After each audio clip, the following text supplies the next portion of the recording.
Abu Bakr al-Baghdadi, July 28, 1971 – October 27, 2019, was an Iraqi militant and the first caliph of the Islamic State from 2014 until his death in 2019.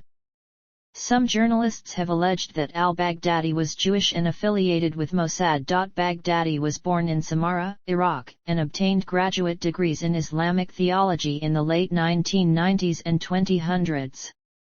He joined early Salaf jihadi groups in Iraq following the U.S. invasion in March 2003 and was detained with al-Qaeda commanders at the American Camp Bucca in 2004. He joined al-Qaeda in Iraq there and rose through the ranks until he was appointed Amir, the highest leader, in 2010.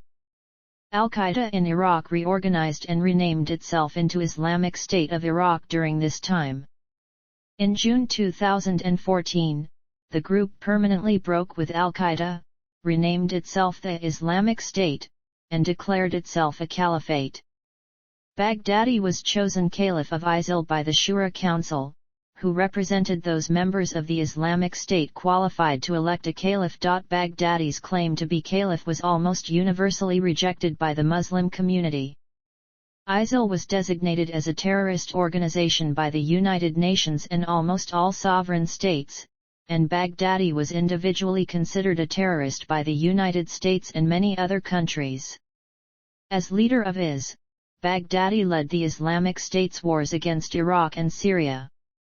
Baghdadi directed the use of extremely controversial tactics, including the mass use of suicide bombings and the execution of prisoners of war. ISIL briefly captured substantial territory in Iraq and Syria, but lost all of that territory and almost all of its fighters during Baghdadi's tenure as caliph. Baghdadi would become directly involved in ISIL's atrocities and human rights violations. These include the genocide of Yazidis in Iraq, extensive sexual slavery, organized rape, floggings, and systematic executions. He directed terrorist activities and massacres. He embraced brutality as part of the organization's propaganda efforts, producing videos displaying sexual slavery and executions via hacking, stoning, and burning. Baghdadi himself was a serial rapist who kept several personal sex slaves. On October 27, 2019, Baghdadi killed himself and 2 children by detonating a suicide vest during the Barisha raid, conducted by the United States following approval from President Donald Trump, in Syria's northwestern Idlib province. After being offered Islamic funeral rites, his body was buried at sea. ISIL confirmed his death and named Abu Ibrahim al-Hashimi al-Qurashi as his replacement. Speculations about his identity. When he was announced as the successor of Abu Bakr al-Baghdadi, nothing was known about al-Qurashi other than the name he had been given by the Islamic State, Abu Ibrahim al-Hashimi al-Qurashi. His Arabic onomastic, al-Qurashi, suggested that he, like Baghdadi, claimed a lineage to Muhammad's tribe of Quraysh, a position that offers legitimacy in some quarters. Al-Qurashi's name was believed to be a nom de guerre and his real name was unknown at the time. The possibility that al-Qurashi was Amir Muhammad Abdul Rahman al-Mali al-Salbi had already been raised on the day of al-Qurashi's coming to power, but this was uncertain at the time. Muhammad Ali Sajjad, the brother-in-law and aide of al-Baghdadi, who was caught in June 2019, also believed that Haji Abdullah, a top aide to al-Baghdadi, was al-Qurashi, the new leader. Rita Katz, director of Site Intelligence Group, believed that it is unlikely that the Islamic State would release any video speeches from this new leader or at least ones that show his face.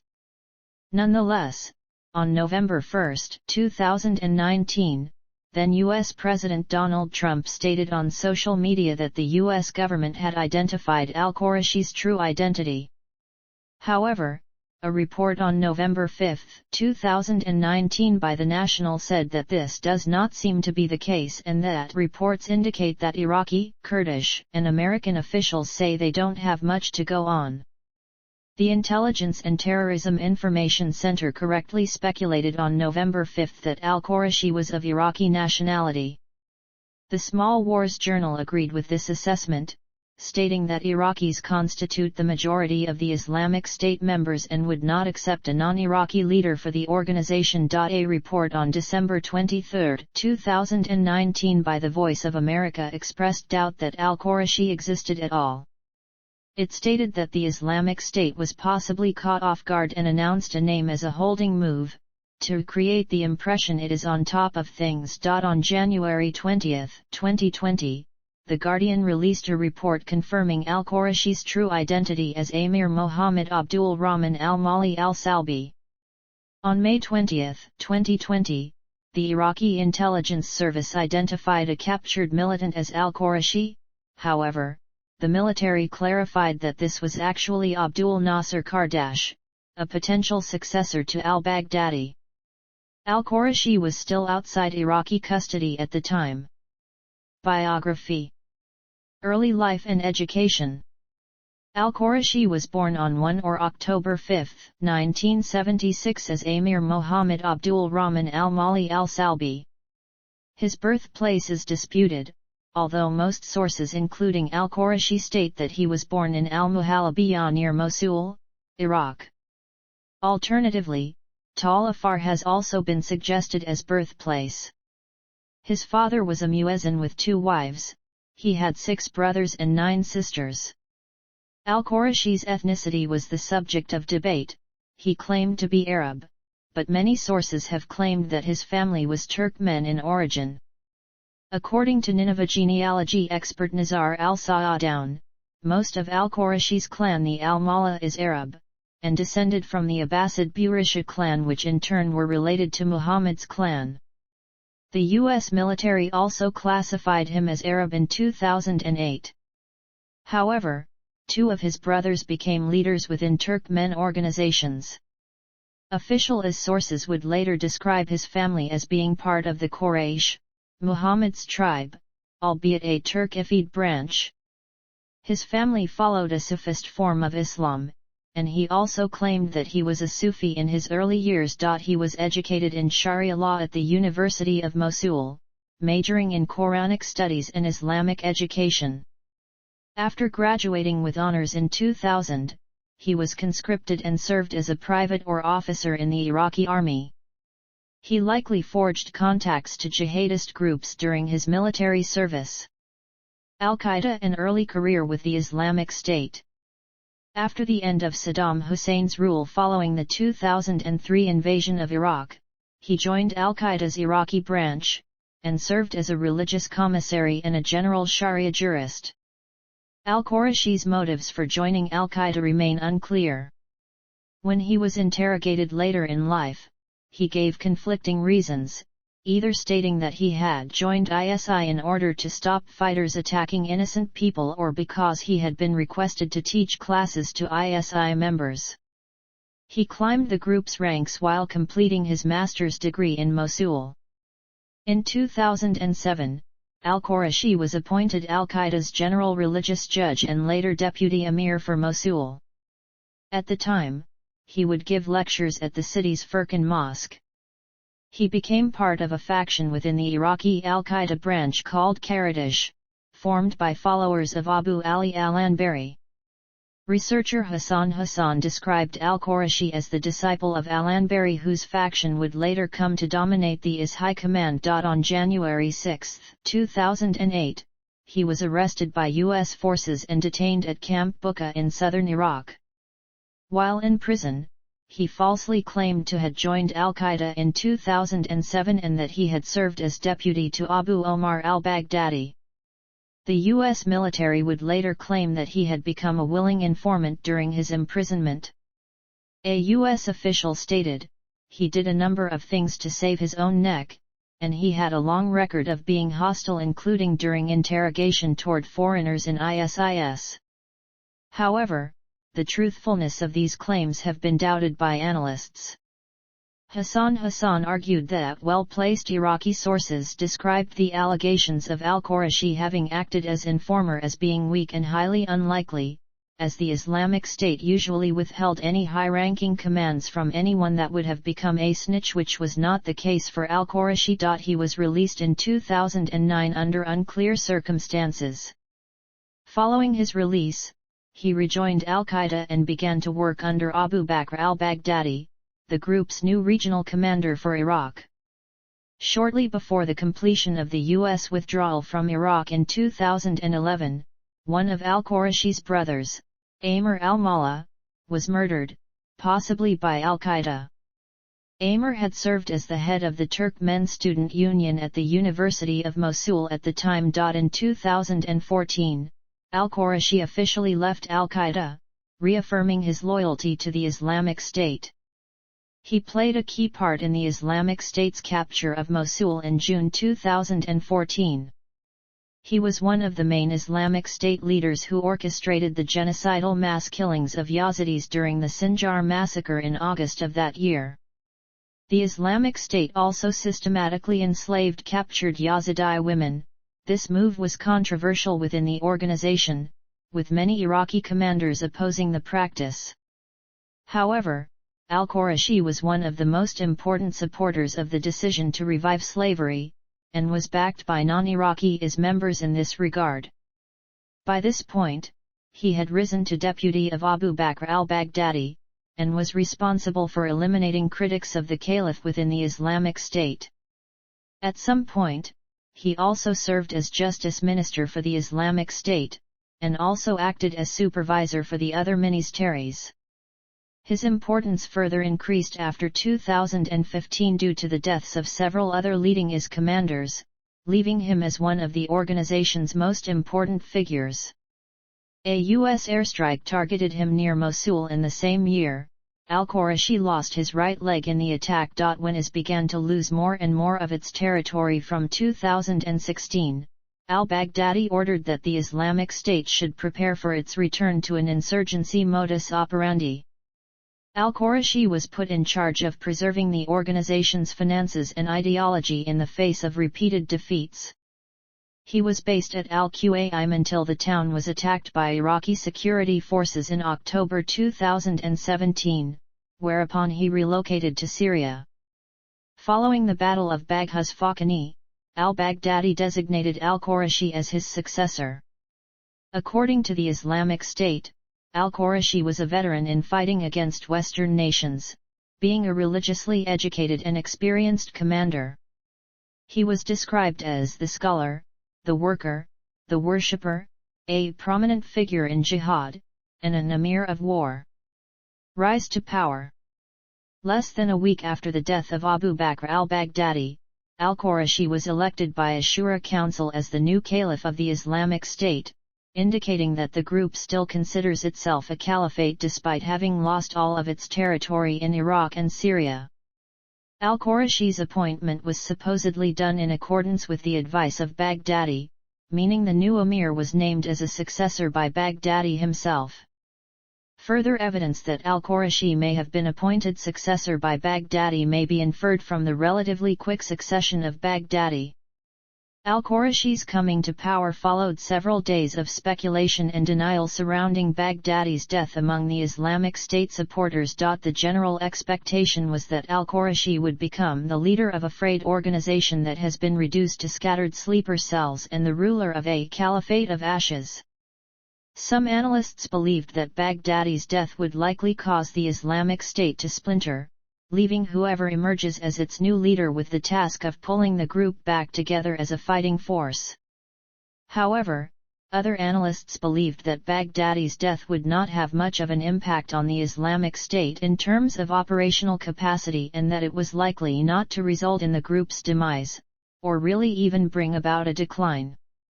In addition, journalist Faraz Kilani pointed out that IS still commanded at least 10,000 militants in Syria and Iraq by al-Qurashi's rise to power, meaning that the caliph without a caliphate was far from defeated. Leader of the Islamic State. Al-Qurashi's appointment as caliph was contentious within the Islamic State, and many IS members had misgivings about him. Some IS supporters disparagingly described him as secluded paper caliph and unknown nobody. On 2-3 November 2019, al-Qurashi's caliph was criticized as illegitimate by the Al-Wafa media agency, an online media outlet previously aligned with the Islamic State before turning against it in March 2019. It was argued that the Prophet decreed obedience to leaders who exist and who are known, not obedience to a non-entity or an unknown. Further, it was argued that the council which elected al-Qurashi did not qualify as legitimate since it lacked three qualifications for the caliph's electors: justice, knowledge, and wisdom, which the council lacked, since it had sent Baghdadi to Idlib, which had earlier been deemed by them a land of unbelief, when he would have been much safer hiding in the desert. Further disqualifying the council was the fact that the council had shed innocent Muslim blood and embraced extremism in the practice of excommunication. As a final note, the Al-Wafa media agency stated that nothing was left for a would-be caliph to preside over. You do not recognize that God has destroyed your state on account of your oppression. Such direct and open criticism was the exception, however, and al-Qurashi quickly asserted his control over the Islamic State, maintaining its cohesion. His supporters defended the secrecy surrounding al-Qurashi as being rooted in security concerns. In 2019, al-Qurashi received pledges of allegiance from the Islamic State's Sinai Province and Bangladeshi affiliates, Somali Province, Pakistani Province, and Yemen Province, Oran Province and Khorasan Province, Tunisia Province, West Africa Province, Levant Province Homs, Levant Province Alkar, Levant Province Raksa, East Asia Province and Central Africa Province, West Asia Province, West Africa Province Mali and Burkina Faso and Levant Province, Al-Baraka, Levant Province Halab, Iraq Province Baghdad, Libya Province, Iraq Province Dijla, Iraq Province Diyala, Iraq Province Salah al-Din, Iraq Province Kirkuk, East Asia Province Indonesia, Azerbaijani affiliates, and in 2020 from the Islamic State's Malian affiliates, a new jihadist group called Katiba al-Mahdi fi Bilad al-Arakan in Myanmar. These pledges of allegiance appeared to be intended to illustrate the legitimacy and unanimous acceptance of al-Qurashi, to counter criticism that he was unknown and illegitimate. At the time of his appointment as his leader, al-Qurashi was believed to covertly operate in eastern Syria, probably in territory held by the Syrian Democratic Forces. His first aim after taking control was to build up a new command structure for the Islamic State, which had lost many of its high-ranking members. On December 23, 2019, Voice of America commented that al-Qurashi had not provided visible leadership. However, al-Qurashi demonstrated his control over IS by coordinating the Vengeance for the Two Sheikhs campaign from late December 2019 to January 2020, an operation consisting of many terrorist attacks in several countries which were supposed to act as revenge for the deaths of al-Baghdadi and his spokesman Abu al-Hassan al-Muhajir. The United Nations Security Council consequently judged in January 2020 that the Islamic State had undergone a resurgence in Iraq and Syria. Though these successes were partially attributed to al-Qurashi's leadership, he still remained a shadowy figure. The UN Security Council suggested that the Islamic State feared that al-Qurashi lacked some credentials that were usually necessary for a caliph, and kept him out of the spotlight so as to not endanger his position. On March 24, 2020, the U.S. Department of State designated al-Qurashi as a specially designated global terrorist under Executive Order 13224. The United States also organized an extensive manhunt for him. He eventually relocated to a safe house in Atmi in northwest Syria near its border with Turkey. There, he lived mostly secluded with his wife and 2 children, as well as 2 other families. One of these belonged to a top lieutenant on whom he relied alongside a network of couriers to command his forces across the world. The third family had no apparent connection to IS. By late 2021, the Islamic State under al-Qurashi's command had greatly grown in strength in Africa. The Islamic State's West Africa province had massively expanded its influence in the Sahel, and its branches had opened new fronts in the Democratic Republic of the Congo and Mozambique. In September 2021, a U.S. spy drone spotted a bearded man missing his right leg sunbathing atop a 3-story building in northwest Syria, which matched the physical description of al-Qurashi. The United States consequently prepared for a commando raid. Death. On February 3, 2022, U.S. President Joe Biden announced that U.S. military forces successfully undertook a counter-terrorism operation in Atmi, resulting in the death of Abu Ibrahim al-Hashimi al-Qurashi. According to reports from neighbors, a loudspeaker in Arabic called for neighboring civilians to evacuate the area, followed by U.S. forces and an Arabic interpreter on the ground making the same announcements. A senior White House official told Reuters that al-Qurashi then detonated a bomb which killed himself and 12 more people, including members of his family, during the Joint Special Operations Command operation. The explosion was so powerful that al-Qurashi's corpse was blown out of one of the windows. Following the explosion, U.S. Special Operations Commandos entered the building and had a shootout with survivors, including a lieutenant of al-Qurashi, who was also killed. According to initial reports from the Syria Civil Defense, 4 women and 6 children were among the dead. Later reports from the Syria Civil Defense claimed 13 people were killed. Biden said that the civilian casualties were caused by the explosion of al-Qurashi's bomb. A fighter of Tahrir al-Sham was also killed in a brief shootout with U.S. forces after he noticed the raid taking place. There were no reported U.S. casualties, although one U.S. helicopter experienced mechanical problems and landed in a separate area, where it was destroyed by another U.S. aircraft. The survivors of the raid, including the family which was not related to IS, and the 4 children of the IS top lieutenant, were released by the U.S. forces. The 4 children were subsequently taken into the custody of Tahrir al-Sham. Reactions to the raid. The raid took place a few hundred meters away from Turkey, within a Syrian area under its influence, raising questions about the competency of Turkey in monitoring the area. A parallel was made with 2019's raid on Abu Bakr al-Baghdadi's compound, the previous IS leader, which was located 15 kilometers south of Ibrahim, 4 kilometers away from Turkey, in the same area within Turkey's sphere of influence. Field surveillance in the area is handled by Hayat Tahrir al-Sham, a rigorous jihadist group and observable ally to Turkey.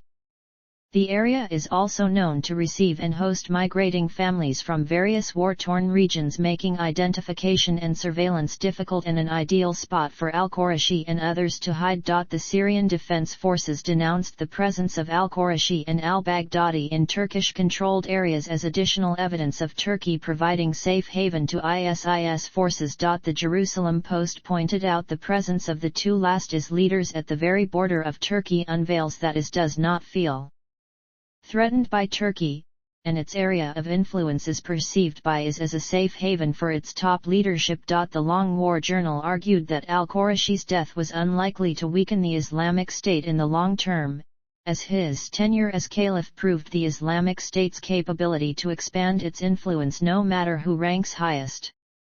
A day after the killing making the front page, the New York Times also claimed that his death, while a blow to IS, does not change the long-term dynamic. The Global Network on Extremism and Technology identified 8 forms of response to al-Qurashi's death among his supporters. Denial over al-Qurashi's death. Warnings to fellow supporters about believing non-IS news sources. Information sharing and seeking about the U.S. Special Forces raid, such as images of the compound and maps of the surrounding area. Sharing and refuting a picture claimed to be al-Qurashi in death. Hostile remarks towards the Kufr. Warnings about the circulation of fake al-Furqan Media Foundation announcements. Hypothetical acceptance of the news. Thoughts and quotes on martyrdom. In May 2022, ISIL's West Africa province said that it had killed 20 Nigerian Christian men in Borno State in a mass execution as a retaliation for al-Qurashi's assassination. Succession. IS did not issue a statement regarding al-Qurashi for several weeks after his death. On February 14, the Global Network on Extremism and Technology speculated that the group was biding its time to carefully craft a response that will maintain some semblance of authority. A report on March 2 by the Al-Azhar Observatory for Combating Terrorism stated that internal divisions within IS, as well as a state of confusion, were stalling the appointment of a successor to al-Qurashi. A article from Deutsche Welle stated that Abu Ibrahim al-Hashimi al-Qurashi would be difficult to replace, as many potential leaders had died in the years preceding al-Qurashi's death. It was suggested that the next IS leader would be Iraqi, because in the past 3 years IS has become a strong Iraqi organization again. On February 9, Egyptian newspaper Al-Watan identified the following individuals as likely candidates: Mutaz Numan Abdul Naif al-Jaburi, Ziad Chahar Abdullah, Bashir Khattab Ghazal al-Samadai, Abu Hamza al-Qurashi al-Muhajir, Naif Hamid Shaya. On March 2, the Al-Azhar Observatory for Combating Terrorism provided a different list of likely candidates: Joma al-Badri. 9 days later, the real name of the eventual successor to al-Qurashi was stated to be Juma Awad al-Badri on March 11, by 2 unnamed Iraqi security officials: Abu Safa al-Rifai, Abu Lakman, Abu Muhammad al-Shimali. On March 10, 2022, IS confirmed the death of Abu Ibrahim al-Hashimi al-Qurashi and declared that Abu al-Hasan al-Hashimi al-Qurashi had assumed the position of caliph.